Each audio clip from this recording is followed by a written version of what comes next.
Let's talk to Winston Matthews from Hawley, who's part of the Legalize Cannabis Alliance. Morning to you, Winston. Good morning, Fred. Why do you want to see this drug fully legalised? Well, for regulation. I mean, I agree with Neil McHenry in the respect, that during the formative years that children or young people, 16 to 25 it was, and this shouldn't abuse any form of drug, whether it be alcohol, cannabis or whatever. So, I mean, light use, and we could get that through the use of regulation would be my way. Causing underachievement, well, I do worry about that when you've got four knights, Mick Jagger, Bob Geldof, Paul McCartney and Richard Branson that have taken cannabis, so it's not really proving that point. Well, also, plucking the names of four highly successful people out of the air and saying, well, they use cannabis. I mean, that doesn't actually demonstrate anything in terms of proof. That's not evidential either, is it? Well, it's saying you was talking about underachieving, and I would have said they weren't underachievers. No, I agree. What I'm saying is, I mean, that there may well be exceptions that prove the rule, but I mean, we can't establish anything scientific from that. We need research on what's going on. As Neil mentioned there about skunk. Well, skunk's only a hybrid, and it's not very strong in some respects at all. It's a misnomer, present sort of modern legend that it is. Often the cannabis on the streets can be contaminated, in which case you're not even going to get cannabis, which is one of those areas that should be looked at with research. But in the use of 16 to 25-year-olds, I would be more concerned that they would be taking contaminated cannabis. This is why we should have regulations. I'm not saying that cannabis makes you any more bright or turns you into a knight or whatever, or a famous actor or whatever, but cannabis is here to stay. We're not going to get rid of it. We've had it for years. You say you've known people years ago, in the 80s. It's been here for considerable time. So why not regulate and tax it? Why allow criminals to make the money that we could make the money for our infrastructure, and control what the children or the young people, 16 to 25, are going to be doing? I mean... Do you use cannabis, Winston? I use cannabis on a regular basis, absolutely. What do you get out of it? I use it for my back, but I also use it as a recreational high because I used to be involved in coffee shop projects in the UK, where there's one down in Lancing at the moment that's having a lot of trouble. I'm just trying to establish what the payoff is, because, with anything you consume... I broke my spine when I was 16. The payoff for me is that it's a very good pain reliever. But also, I mean, recreationally, I think the payoff is it's a nicer recreational and safer high than all the other recreational drugs that you can have, because at least cannabis doesn't kill, whereas you couldn't even say that about caffeine, alcohol, or certainly not nicotine, which is the biggest killer. I get the impression from stories I hear, from younger people I meet, from some younger people I teach as well in another life, I get the impression that cannabis use amongst people who are 16 to 25 is certainly widespread and perhaps almost applies to the majority of people in that age group. Am I right? I would say it does these days.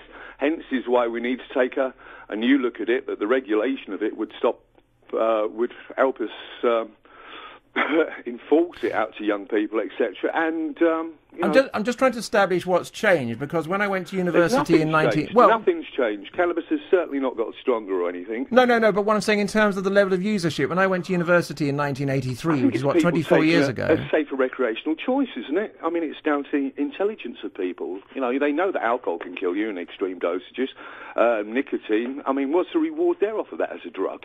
I mean, most of the time you're craving nicotine. I don't take that drug. I don't take caffeine, and I don't take alcohol, to be serious with you.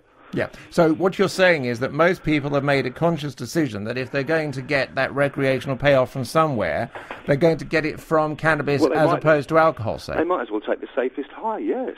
You can't overdose on cannabis like you can alcohol. And, I mean, come on, let's talk about the state of some of those young people, 16 to 25-year-olds, that they're filming on Booze Britain and programs like that. Sorry to plug another one there. No, you can plug what you like. I'm just trying to get my head round why the change, because certainly back in 1983, when I was at university, we knew just a couple of people who took cannabis, and we regarded them as a bit sad and a bit lame, to be honest. If everybody's at it now, how in the space of just one generation did that change come about then, Winston? I don't think it's people who are sad or lame. It's just that you didn't see the right people that are taking cannabis. A lot of people take it covertly, to be serious with you, and wouldn't admit to it, especially in those days, because one could ruin one's career over it, especially if you was in the services, then you could. So people, if they took it discreetly. Cannabis use was high in the 80s as well. So I'm sorry you missed it, because there was some good cannabis about at that time.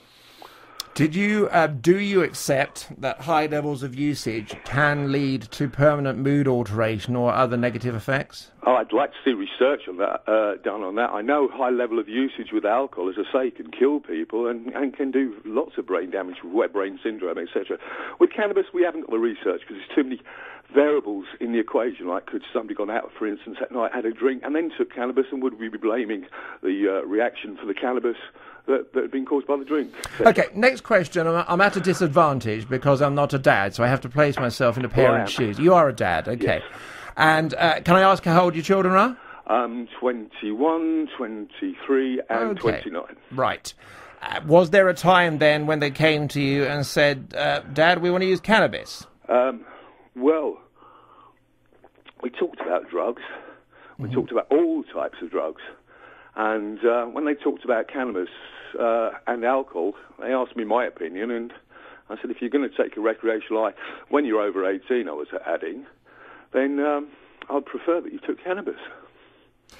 You see, I'm just wondering about that green light. You see, I know what my parents would have said to me. I know what you're saying, because if you give them too much of a green light, they're going to run for it. But the other thing is, with reverse psychology, telling young people not to do something. Then they will. Yeah, of course. Yeah, and it's how you do it, though, isn't it? Because, you see, my parents told me not to do something, and in a certain way they did it. It kind of just left me scared of it and thinking, well, you know, I don't want to go down that route. Well, I'm just wondering if there's some kind of a message which you can refine beyond... I can understand the message of, OK, if you're going to take something, and I can also understand as a parent why you want to know what's going on. Exactly. What I'm just wondering is if you can refine the message somehow, which brings it down to, well, if you must, but by the way, it's a blooming stupid thing to do.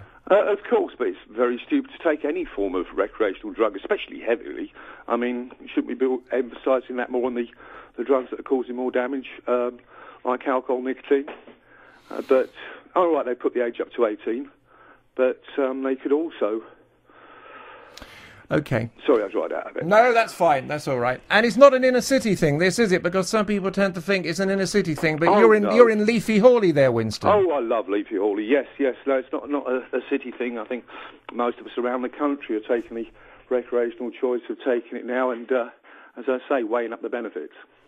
Winston Matthews, thank you very much for chatting to us. Thank you ever so much. A pleasure to talk to you. And you, Winston's part of the Legalize Cannabis Alliance. Now,